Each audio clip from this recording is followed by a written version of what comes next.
Hey, dude, how's it going? Who all's on? Oh, you and me, and then all of the watchers. And Sucklord, right? No, You told me I there don't would be a know. Sucklord. I told you there was be a Sucklord. Yeah, he said, No, that's why I agreed that to come on. He said Sucklord was going to be on with me. that was not promised. Oh, it wasn't okay. Sorry. Next time we Okay. interviewed the Sucklord the other day. Oh, yeah? How's he doing? You know, it's If I knew, I wouldn't ask.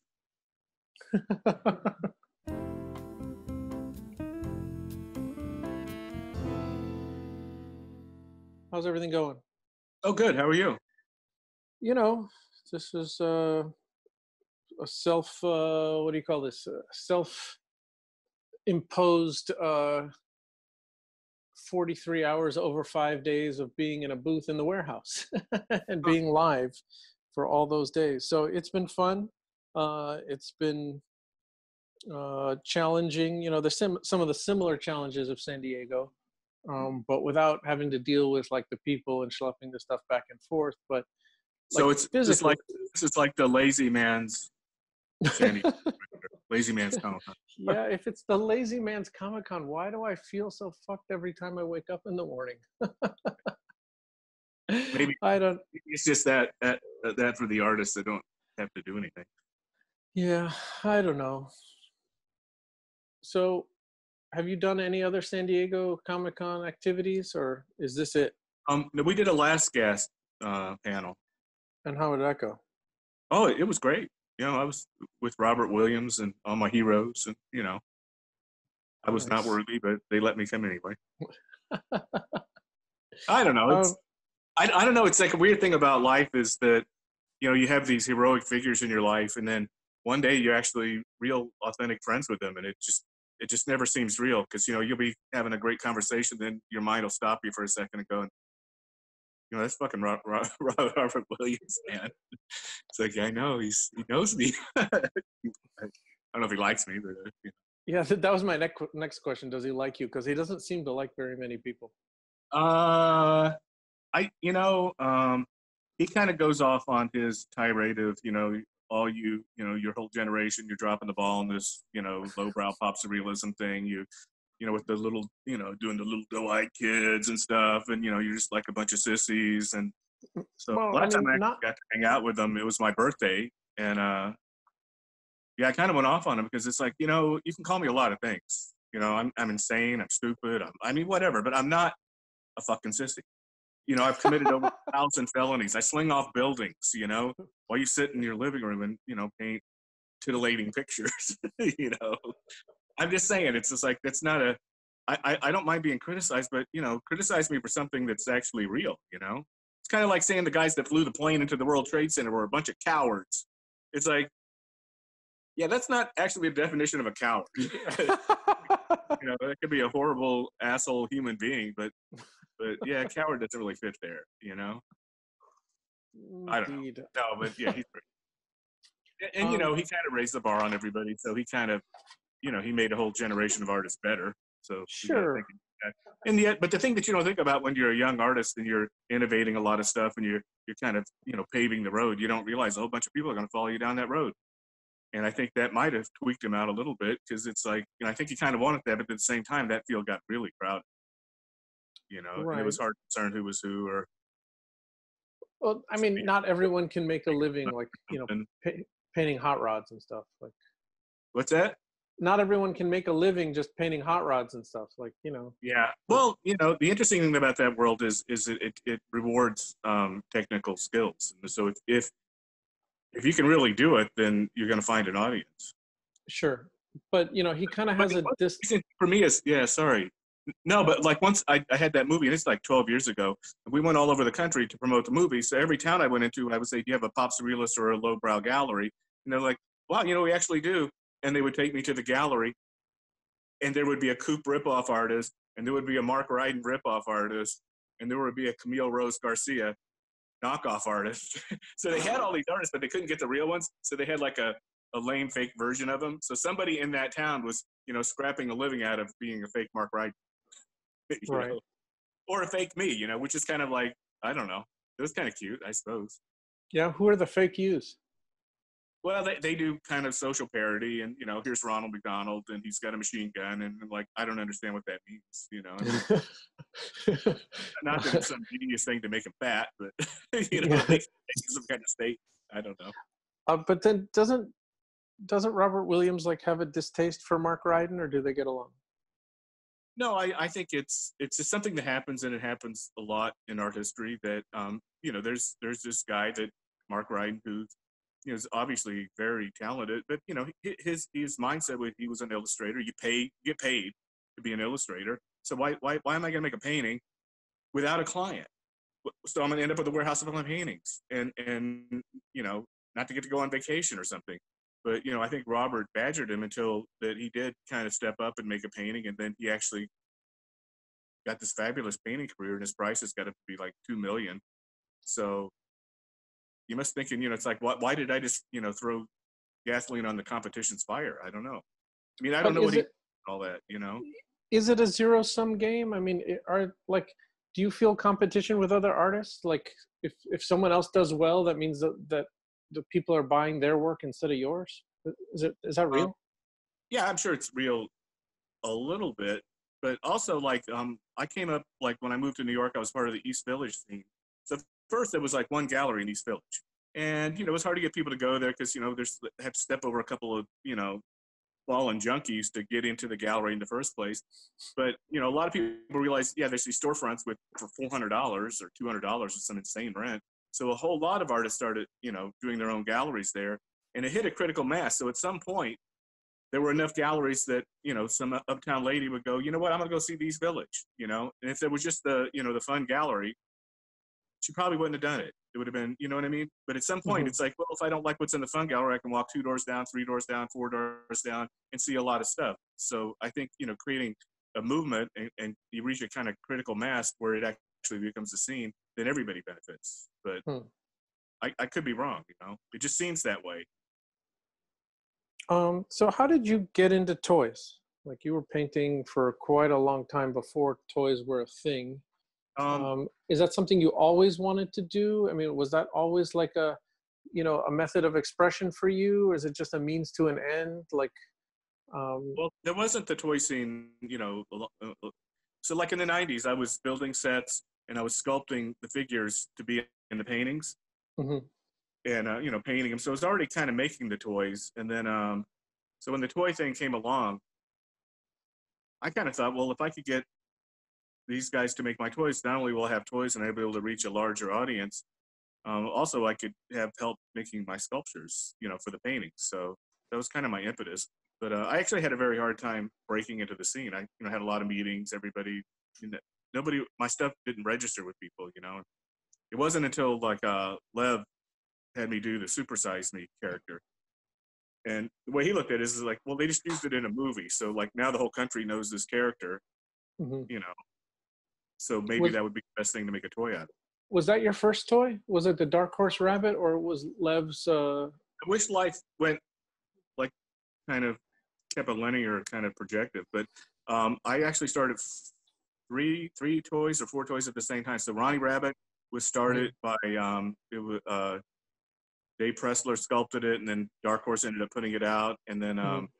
the MC Supersize, and I did one for Kid Robot that they rejected because it had 3 breasts, but they were kind of all started at the same time, and I Mhm. think it went like, I don't know, they all ended up coming out about the same time. Although maybe the Ronnie was started a year before the MC, but MC beat him out because Lev does things a little quicker.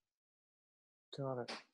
And um, Yeah, it's better to have a story to say this is my first character instead of. but you always, I guess what you've told me in the past, that toys were just a means to an end. Like it never has been a way to make money for you. I think you told me, if this is correct, that you just wanted the toys so that you didn't have to sculpt stuff to be in your paintings, because you're painting from a still life, correct? Yes, so yeah, that was part of it. But also sometimes, you don't really see or comprehend what's happening at the time.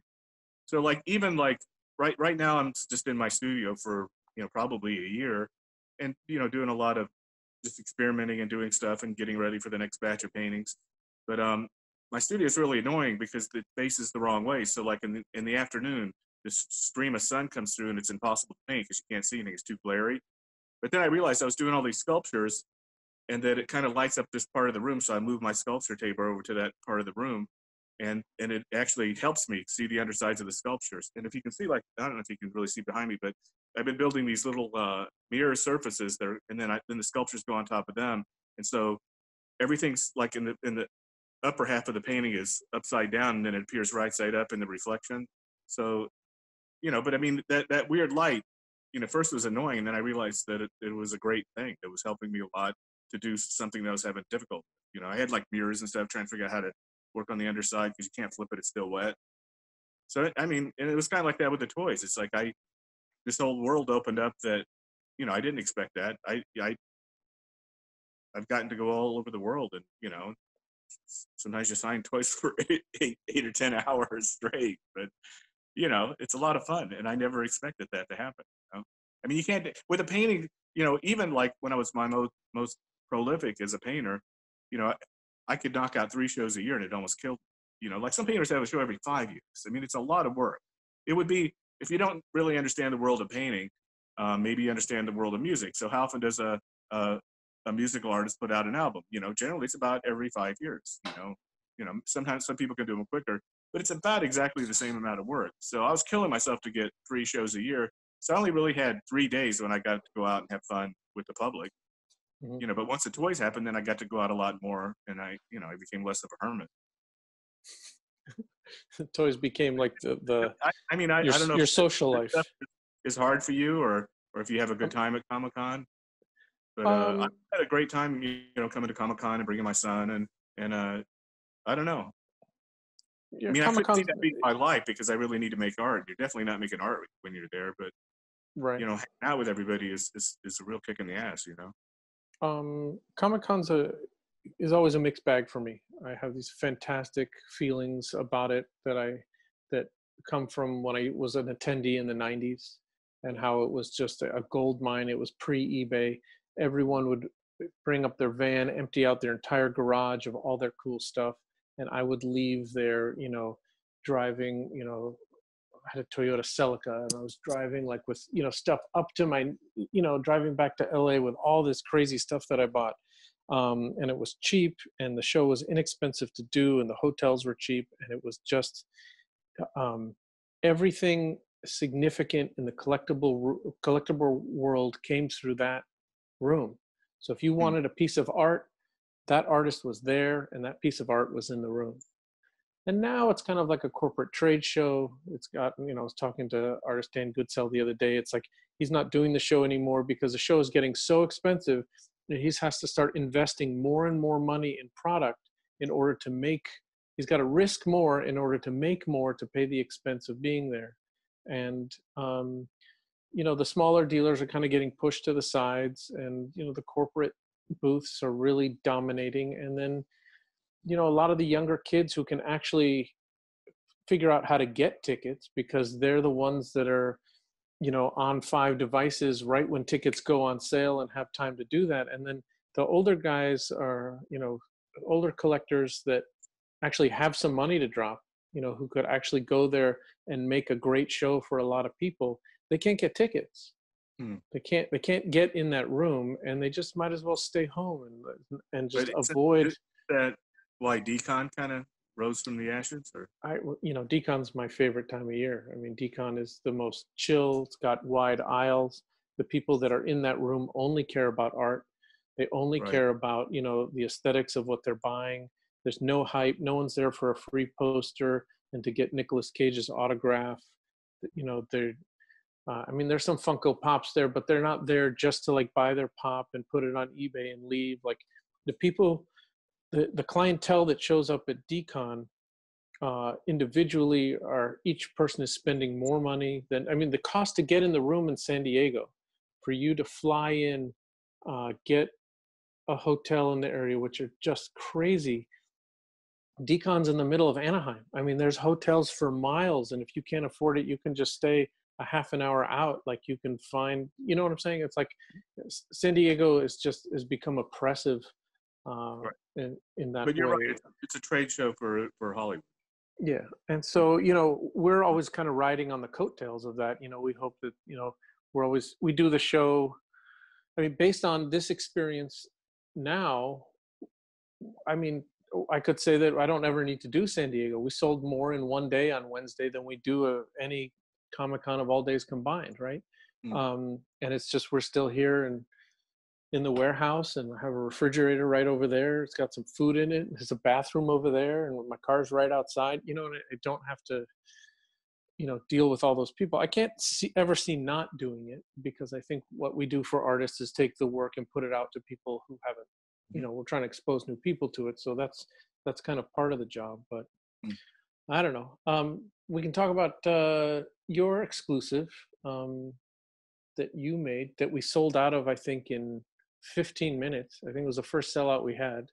We Oh, opened that's at 5 o'clock on Wednesday, and I think by 5:15, boom, they were all gone. wow. Do we have one handy, Ian? Just so we can show people if anyone's logged in. The one thing that we do still have from Ron is the previous Dark Star Grin Darth Vader figure here, and those are on our website now. If you go to DKEToys.com and just hit the store link, it's right there. And then this was the second in the series. So can you talk about the Grin series and what putting a grin on something means? Because putting a grin on a pop culture character, this is the one that sold out, unfortunately. There will be other color versions for those of you who missed out.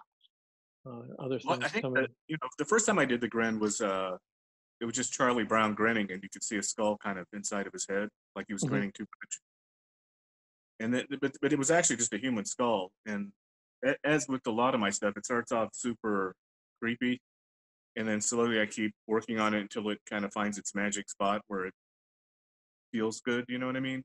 Where it feels Mhm. inviting but still threatening at the same time. Does that make sense? Yeah. My instinct is it's almost like a dark artist, and then I keep making it more and more pop and more cute until it hits that kind of sweet spot where it isn't too cute and it still keeps some of that weird creepiness. So I So try to find a balance in between those two. it's So just originally, yeah, it's just an aesthetic thing for you. It's not, there's no deeper meaning, because you seem to oh be well, I cycling was through, you know, all these pop culture yeah icons and like adding your little take to it. yeah I was just trying to well, originally, like, I was doing a lot of stuff with my childhood characters and just kind of expanding the universe that they lived in. Like, what does it look like when they get older and they're sexually active, or you know what I mean? So, I mean, they live in a very narrow world. And so it's kind of like, I don't know, have you ever wondered what happened to your friends from, you know, grade school sometimes, you know, and it's kind of a way to kind of play with that. Like, well, here's what they do now, or here's how they act now, or, you know, maybe they got into LSD, or, you know, or maybe, maybe Linus became a car thief, or maybe became a CEO of a company, or, but you know what I mean? But taking something that everybody knows, because it was weird, because these became like Grimm's fairy tales, or they became so much part of the culture that it was something you could talk about and everybody know what you're talking about.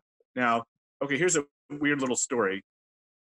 You know, when I was first with Tarsa in college, we decided we wanted to drop acid. Like, and then, you know, I knew kids back, you know, in Duncanville and stuff that had acid. I didn't know them that well or whatever. So we drove to Duncanville, and the kid said, "Oh yeah, meet me here at my house." And I get to the house, and there's a bunch of people sitting around, and he's not there. And so we're like, "Well, we're here to see so and so," and they're like, "Okay." And we sat there, and he didn't show up, and he didn't show up, and there's, you know, guys and girls sitting on the couches, all just staring at each other, and I didn't know what to say to him. You know, I was, you know, I kind of tried to think of something, and I couldn't think of anything to talk to him about, because I don't really know anything about sports or things that, you know, normal people would know about. And then finally, my wife just started talking about some soap opera, and all the girls were just chattering away about this soap opera, and they were best friends. And the guys just sat there staring at each other. You know what I mean? So you're looking for something, a way to connect. So I want to talk to you about something, but I can't just talk about it because you're not going to know what I'm talking about. Mhm. So I have to find like a connection point. And for me, the all the pop characters became this perfect connection point, because it's also a connection point that was created in an innocence. So I can even talk about deep and dark things, but it's a nice way to get into that subject. You know what I mean? So it's Mhm. kind of like, think about like a corporation. You know, like MetLife or something. It's like, well, basically we're gambling and we're winning, and or whatever you think about, what they do. I don't know if you ever tried to cash in your insurance. It's like they're sure they got 1,000 people to cash your check and 0 people to help you if anything goes wrong. But whatever you think about them, there is a dark side of these companies, and they know that. So what they do is they use as their icon or their mascot, something that you just have a huge, deep childhood affection for. And so, like, if you put Snoopy out front, you cannot hate Snoopy. So I just thought it would be nice to take those kind of characters and just remind you that, under what they're actually standing in front of and blocking something that may be more nefarious, And It's funny because turned Charles out Schultz. it's a very, very easy way to say that, Right. because you want to have an economy of visuals, you want to be able to say it quickly, especially in the kind of world we live in now. Sure. It's interesting because Charles Schultz, they estimate probably made over $1 billion in licensing. I mean, more than he ever made from actually producing the syndicated Snoopy strip. He made more in licensing every year than anything. I mean, when you were syndicated, it was like it wasn't that good. It was like it was volume. So maybe every newspaper gave you $15. Sure. So it could add up. But it's still, licensing for him was $1 billion industry. Right. And then other artists came along, let's say like Bill Watterson with Calvin and Hobbes, and he refused. He turned down the $1 billion. Calvin and Hobbes, to me is one of the best strips ever, and he could have cashed in, but he refused to allow someone to make a decision whether Hobbes was a real tiger or a little plush doll by a manufacturer making something, and he said no, and they honored him with that. So because you're making fun of, I mean, you're poking fun at pop culture icons, but what about something you create? I mean, would you ever license something that you created to MetLife to be their mascot?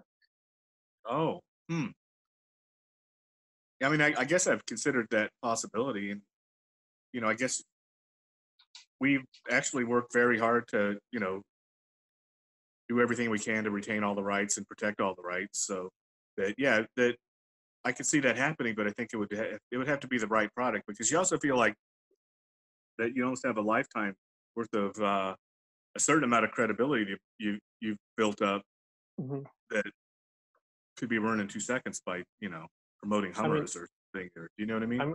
I can only imagine that Bill Watterson, I mean, at the very least, turned down the ability to make hundreds and hundreds of millions of dollars over his lifetime. Yeah, that's rough, because you are taking a credibility you built up over a lifetime and then handing it off to somebody else. Yeah. But at the same time, like, you remember when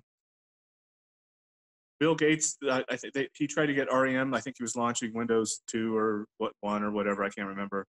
And so he tried to get it to the end of the world as we know it, and offered him like $100 million or something. Mm-hmm. And they said no. So Yeah. But at the same time, we'll take the $100 million and go do some real good in this world. You know what I mean? I remember when I was a kid, Moby did that. He did music for yeah, totally. And the Rolling Stones said, yeah, you start me up. Yeah, fuck, we'll take money. As Mick Jagger said, I'm no charity queen. I ain't spending this on nobody but myself. My million ex-wives. Yeah, a lot of years ago, I remember Moby got hired by a car company to do a bunch of music for car commercials, which he despised. But then he took the money and put it into all these like green causes to counteract the money that he had made. Just Right. funny. All right, so let's get back to the using other people's IP. Can you talk about any trouble that you've had using other people's IP over the years, and what transformative art means? It was you and your wife who actually, in talking to you guys, that actually taught me about the word transformative. Oh, okay. and what it meant, and I've in turn had this conversation with scores of artists, and it affects me to this day, in the kind of things that I carry at a convention and the kind of things that I won't touch. Can you talk about that? Well, there are actually laws on the books. I try not to go too deep into it because some people think I'm a lawyer, or they try to use like what I say, as legal advice. But yeah, there's a thing called transformative, and if you change it like 30%, then it's something unique. So if you think about the Flintstones are the honeymoon.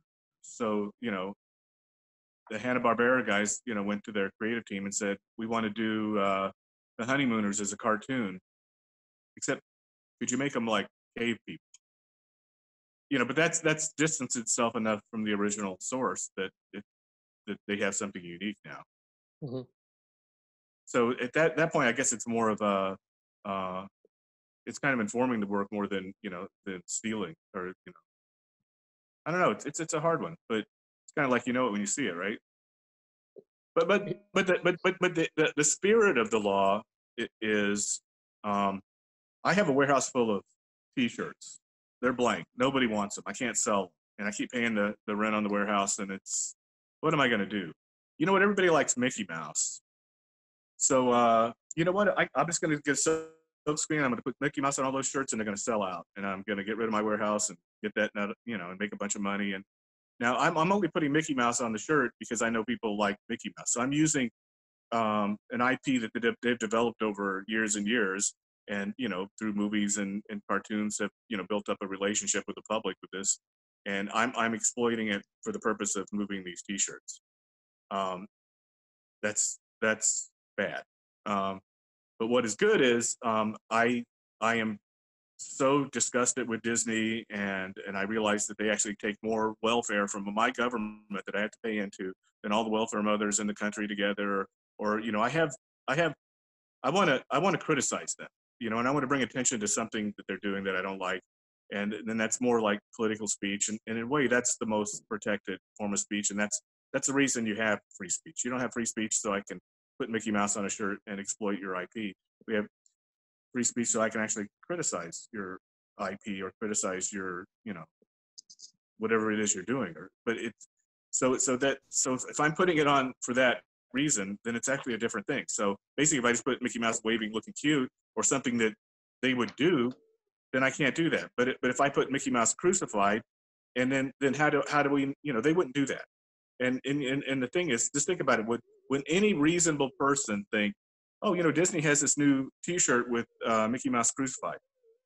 Well, no reasonable person would think that they would ever do that, because that's saying something negative about their character or their company. So that would be the more protected speech, and that's probably one of the great things about our country, is because we are allowed to talk about stuff. We can even criticize the president.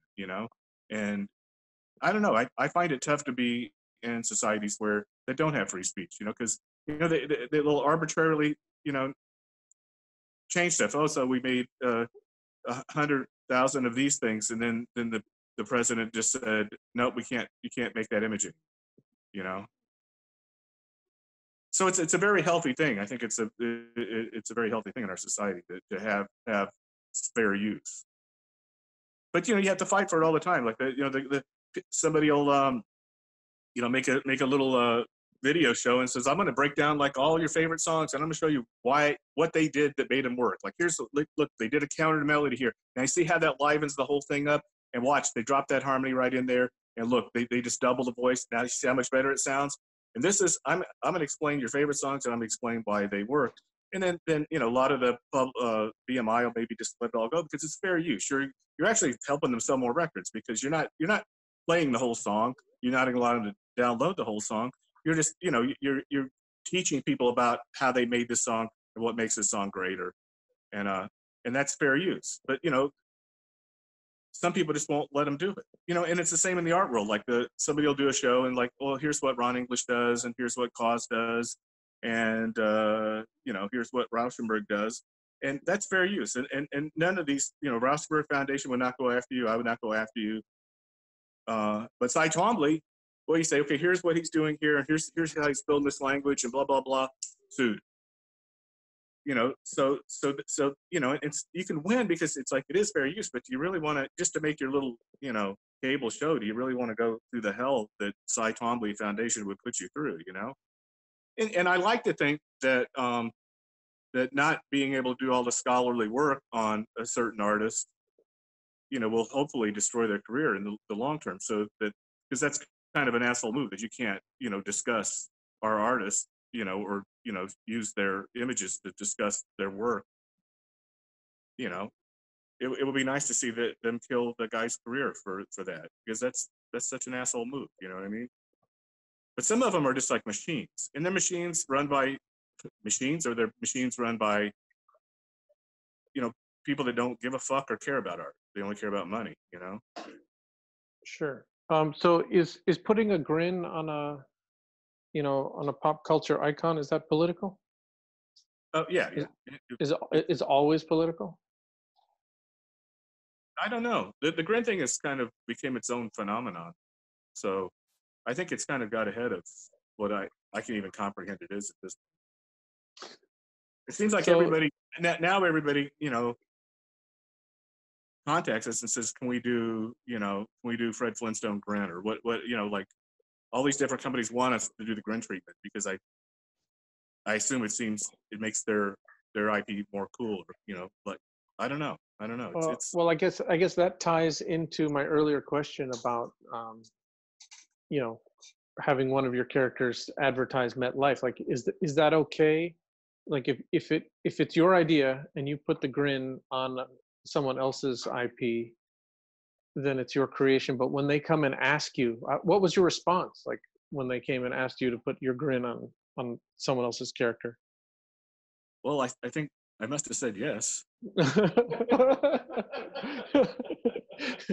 don't know, but, sometimes it's hard, because you don't, some things you don't see coming, and some things you really haven't thought through. I mean, I guess it's good to think about every possible outcome so that you're prepared, for it to happen. But Right. I never, I don't know. It's happening now, so I don't know. Sorry, that's the worst answer you could possibly have. You should talk uh, to me in the morning after my coffee. I know everything. Yeah. yeah. So immediately after we sold, like, so sales opened Wednesday at 5 o'clock, and by 5:15, let's say, or 5:10, we were sold out of all 50 pieces. And there were some of them on eBay. There's some of them on eBay right now Mhm. for between $300 to $500 each. Mhm. I don't know if any of us sold. How do you feel about that? Um, well, I mean, coming from the art world, sometimes, I mean, I've sold stuff, and then now it's $600,000. I sold it for $5,000, and guess what? The check bounced, so I didn't even get that $5,000 back. Sorry for laughing. No, but it's like, but that I mean, that was baked into the cake. I mean, I knew that happened. I mean, when I went to art school, you start, why is Rauschenberg so mad that his painting went for $15 million? Mhm. It's because He didn't get any of it. because he didn't get any of it. Yeah, Right. and before I had galleries, I used to have a contract that I got 15% of every resale. Mhm. But once I started using legit galleries, it's like they don't want that, because it's just too hard to follow up on, or they just don't want anything to slow down the sales, because not only do they have access to your art, they have access to 30 other artists, so they But just don't want to doesn't deal with it. Yeah. even though you're not making money off of that huge secondary market resale, do you find, at least in the painting world, I'm not, I have mixed feelings about it in the toy world. My main concern is that the fans who really want the toy get the toy, and not have to buy it from someone who buys it from us then decides to sell it. There's ways around that. We could do an open edition, not open edition, but just take as many orders for 24 hours, and then uh, make them to order. So instead of maybe 50, maybe there's 80 or 100 people that want them. The only problem with that is then we have to take people's money. We have to wait till they're made and ship them later. It's less instantaneous than now. And sometimes that'll scare away those people. But in the painting world, if someone buys your painting for 5,000 and ends up selling it for 50, doesn't that help your career long term? Doesn't that mean you get to raise your prices just a little bit the next time around? Oh, I wasn't complaining about that. I was trying to explain why, because I'm not bothered by flippers either. Got I it. don't know why. I mean, people do come to your shows, and depends on who you're working with. Like, I don't know, like maybe Lev won't let you do that. Mhm. He won't let a guy come in and buy, the whole edition and make you sign them. Or, Right. different people deal with it different ways. I don't know. I don't mind selling multiples to people. All we said was that we wouldn't sell multiples to people on Wednesday night. But by Thursday, we had removed that. And if there was 10 left and one person wanted to buy all 10, well, at least Right, we gave, a fair chance. Like right now on our website, um, you can just go and if there's 5 of something left, you can buy all 5. right. Like, sure. I guess I think it's funny. Like I'll be sitting there and somebody will buy a bunch of stuff and they'll go to the other side of the gallery and already be selling it before they leave the gallery to be able to taking pictures of it, putting it up. But no, I think the only thing that I really think about is, I do like to make a lot of stuff. I have lots of ideas and I like to do as much as I can, which means that, some of the stuff like the garage work stuff ends up being, very, very rare. And then some of the stuff we do open editions so everybody can have one. But I think the only thing that worries me is I want there to be an aftermarket because, if somebody decides they like my art and then maybe they buy, over the years 100 pieces, and then I say I hate Donald Trump, and they think, oh, Donald Trump's my uncle, or whatever. I mean, or maybe they get married and their wife doesn't want it all in the house. That I want them. I just like the idea that they can go make more money than they put into it. That they Mhm. don't feel like it was a waste of. It wasn't a beanie bee. You know what I mean? Sure. It still has value, and it has at least double the value of whatever they paid for it. Hopefully, a lot more. But you know what I mean? So I feel like Sure. that's for them. I don't want to mess them up, because we're all in this together and we're trying to make great art and, flesh out great ideas. And they're kind of my collaborators. And I would never like to see anybody get burned. But Right. for people just flipping them, it's like, I don't really care at all about that. I don't know. I Maybe I do should. think it's especially hard for artists who are starting out. A lot of people want to get in on their art when it's cheap, Hmm. when they're in the 500 to 1,000 range, and then once their work starts pushing $5,000, then all of the people who bought it for 500 or 1,000 are starting to sell it, and then Yeah. they do a show, and now they're competing with all the work that they ever did before coming out onto the market. And it's like if they don't, I believe that this is the hardest hump for artists to get over. If they can't, if there's not enough people wanting their stuff to not oversaturate with what they're producing and the resale market, then there's all of this stuff sitting, and then it just, I've seen a lot of artists try to jump their prices up too high too fast instead Hmm. of a slow gradual, step up each time. And I I've seen some people crash and burn pretty bad. Yeah. Well, there's certain marks that you hit. So, like, if it's the 1980s and all your paintings are $2,000 to 5,000 each, and then the 90s roll around and suddenly they're 30,000. But at some point, maybe when the number's 100,000, I don't know. But there's some number that you hit that everybody that's bought one back in the day, maybe they like it, maybe they don't, I don't know. But the money's just too much and they want to get rid of it, and, Sure. and if they all come out and try to sell at the same time, it collapses the market. It's true. But I mean, it's happening to me. So that I have a cause Darth Vader, and I bought it for $400, and right, it's selling at auction now anywhere between like, eight and $16,000. right, And it's like this little piece of plastic I have on the shelf. That's like, right. it's starting to become a liability. What if I drop it? What if I like Yeah, yeah, maybe yeah. maybe it's better I But sell it. I the, can buy the, some other, other stuff. Like, the other thing that happens to people is that you buy a painting and suddenly it's $2 million, and you fuck it, I want $2 million. 10 years later, it's 110 million. Fuck. Like a lot of my friends like got Basquiat's, and then they're like, "Shit, man, I bought this for $2,000 and now it's $20,000. I'm gonna sell it. I'm gonna sail around the world." And my friend did that, and he made his boat off the sale from the painting. But now it was of a size that might fetch maybe 80 million. So it's a weird thing. I guess he wouldn't have got his boat right around the world. You know, got his great adventure of his life. But I don't know. It's a hard thing. It's a hard thing. But usually when people, it's kind of like aging. It's weird. Like they say, if you make it to 60, you'll make it to 70. If you make it to 70, you'll make it to, like, there's these weird pockets when just everybody dies. Like it's, 17, 18 when you're, no, but it's true. If you have a heart condition, you're going to die when you're 59 to 61. And if you make it through that little thing, so like even with your pricing, it's like, once you get to 2 million, you will get to 50 million. Do you know what I mean? It's like that. Nobody just peaks out there. But it's you have to hit all these marks, and if you fall short on a mark, then it's fucked up. Yeah. All right. On that note, we got to get going here. I still have one more question for you. Being that we're selling Star Wars toys of yours, which are available, go to DKEToys.com. They are signed and numbered by Ron there. You once told me, and